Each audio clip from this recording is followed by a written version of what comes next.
샬롬, 이동춘 목사입니다. 오늘도 여러분의 삶이 주님의 평안으로 가득하시길 기원하며 하나님의 말씀을 나누겠습니다. 오늘 주시는 말씀은 고린도전서 3장 9절 말씀입니다. 우리는 하나님의 동역자들이요 너희는 하나님의 밭이요 하나님의 집이니라. 아멘. 고린도전서 3장 9절 말씀을 본문으로 함께 교제하면 풍성해집니다 라는 제목으로 말씀을 나누도록 하겠습니다. 한문을 공부하다 보면 한자에 들어있는 의미에 놀랍니다. 특히 사람인이 그렇습니다. 이 모양은 한 사람이 다른 한 사람을 받쳐주는 모양이지요. 이는 인간의 상호성 또는 상호작용성을 말하고 있는 것입니다. 참으로 인간은 사회적 동물이다 라고 한 사회학자들의 말이 의미가 있는 것입니다. 참으로 인간은 홀로 살 수 있게 되어 있지 않습니다. 함께 더불어 살도록 되어 있습니다.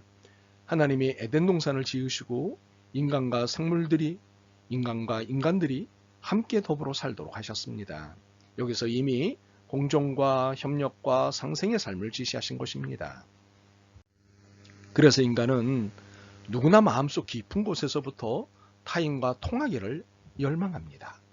다른 사람과의 관계 속에서 자신의 존재를 확인하고 싶어 합니다.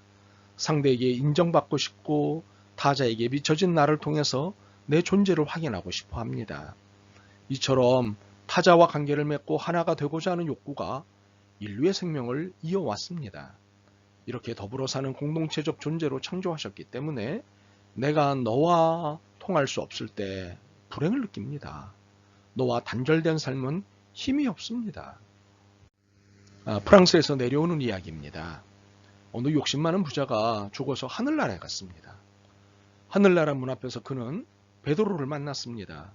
베드로는 누구나 원하는 곳에서 살 수 있다면서 어떤 곳에서 살고 싶냐고 물었습니다. 그는 황금으로 된 거대한 성에서 곳간에 황금을 산처럼 쌓아놓고 늘 맛있는 음식을 먹으며 살고 싶다고 했습니다.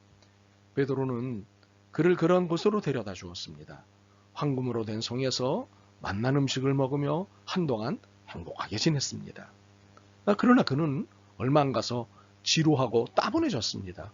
같이 이야기를 나눌 사람도 없고 함께 노래 부를 사람도 없었습니다.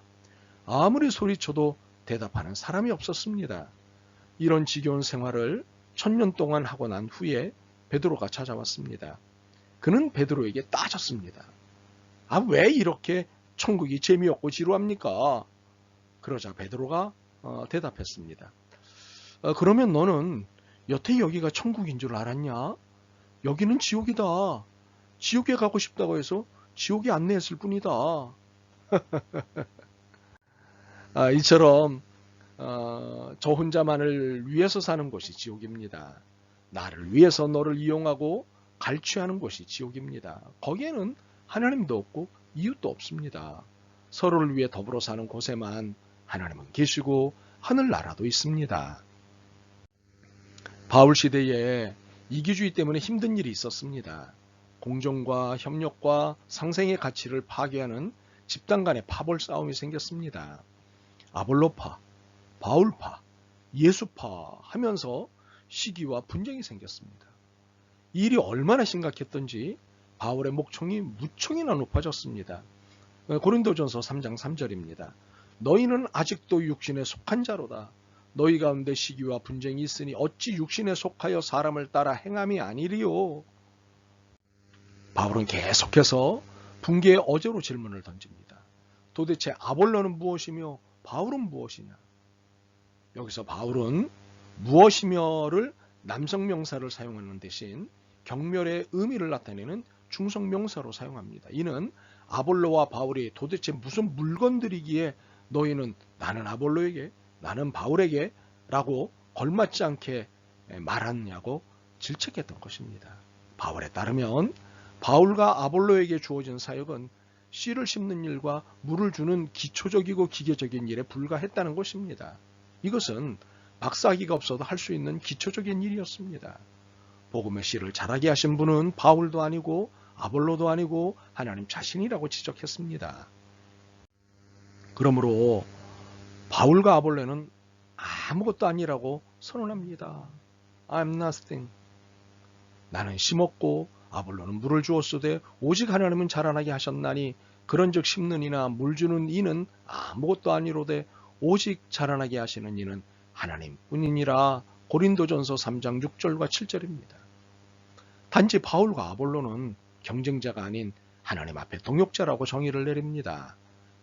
고린도전서 3장 9절입니다. 우리는 하나님의 동역자들이요, 즉 하나님께 속한 밭이요, 집인 성도들을 잘 섬기라고 보냄을 받은 지도자요, 이 일을 협력하라고 보냄을 받은 동역자인 것입니다.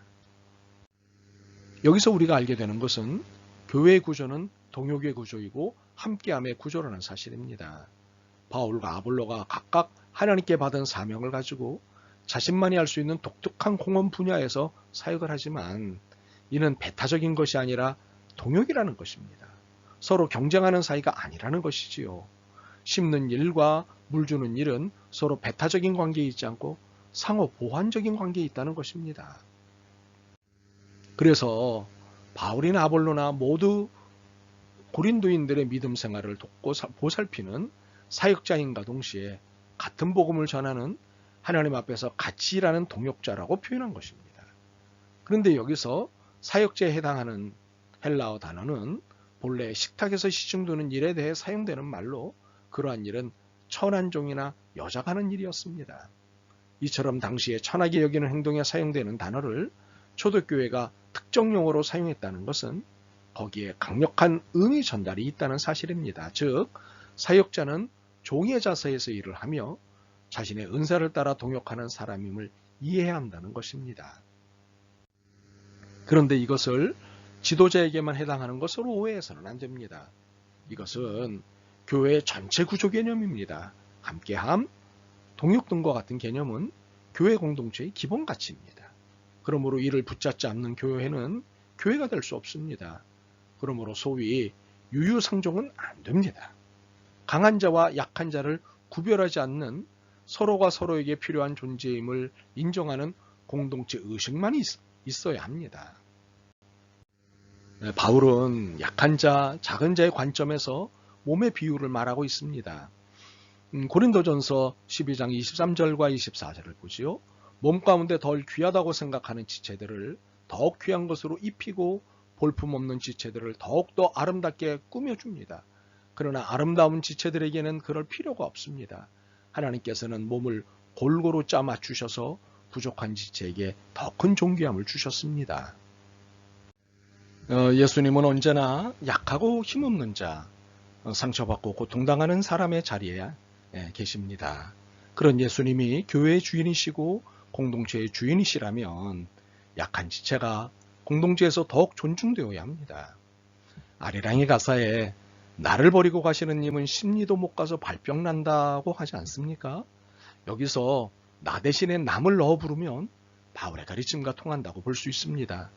남을 버리고 가시는 님은 심리도 못 가서 발병 난다. 어떻습니까? 예수님은 99마리 양을 남겨놓고 길 잃은 한 마리 양을 찾아 나서는 목자의 기쁨에 대해 말씀하셨습니다.